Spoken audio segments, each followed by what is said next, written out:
ഇന്ന് തന്നെ ഡൗൺലോഡ് ചെയ്യൂ. കാണൂ നിങ്ങളുടെ ഫേവറേറ്റ് ഷോസ്.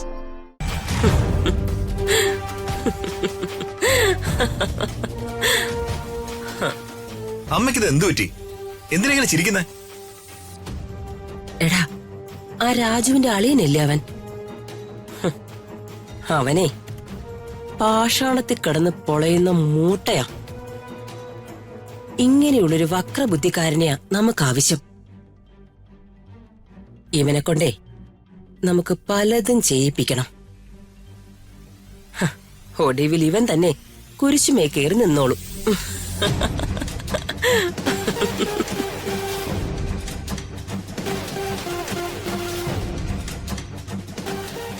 അങ്ങനെ ആളെയും വിളിച്ചപ്പോ ഞാൻ വന്ന്. ആണല്ലേ?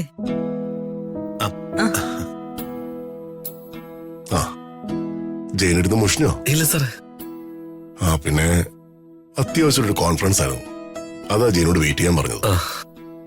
അപ്പോ നമുക്ക് നമ്മുടെ ഏത് കമ്പനിയിലാ ജയിനോട് ജോലി കൊടുക്കുക? പ്രതാപ, എനിക്കൊരു പേഴ്സണൽ അസിസ്റ്റന്റിന്റെ ആവശ്യമുണ്ട്.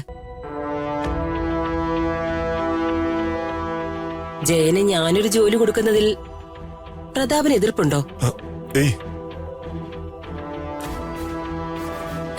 ഈ പി എന്നൊക്കെ പറയുമ്പോഴേ റിലേറ്റീവ്സ് ആയിരിക്കുന്നതാ നല്ലത്. അതുകൊണ്ടാ ഞാനിത് ആലോചിച്ചേ. പ്രതാപന്റെ അഭിപ്രായം എന്താ? ചേച്ചി അങ്ങനെ പറയുമ്പോ ഞാൻ എന്തിനാ എതിരേൽക്കുന്നേ? ഞാനല്ല, ജയനല്ലേ സോനോ പറയേണ്ടത്. എനിക്ക് 100 വട്ടം സമ്മത.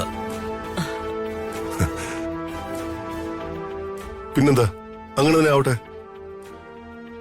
എങ്കിൽ ഇന്നു മുതൽ ജയനെ ഞാൻ എന്റെ പി ആയി നിയമിച്ചിരിക്കുന്നു. അയ്യോ, താങ്ക് യു മാഡം. അയ്യോ, വേണ്ട വേണ്ട, അതൊന്നും വേണ്ട. കാല് ആരാതിരുന്നാ മതി. ജയന്റെ ഡ്രസ് കോഡിനുള്ള പണം ഞാൻ അയക്കാം. ജിപേ നമ്പർ പറയും. 9847.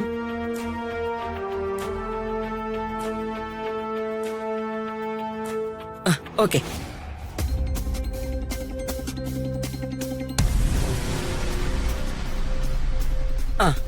അപ്പോ all the best. Oh, thank you sir. Varma സാറേ, എന്നാ പിന്നെ ഞങ്ങൾ ഇറങ്ങട്ടെ. വാളിയ. ശരി.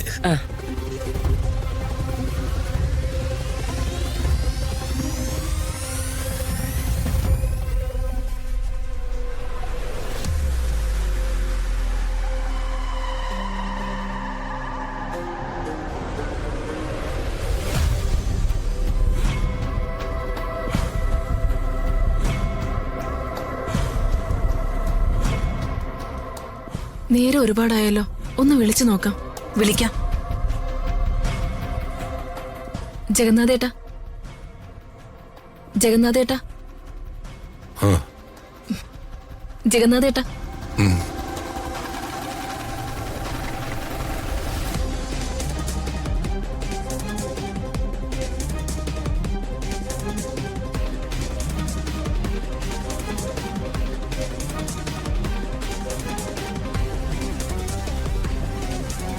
പത്മാവതി. അകലേ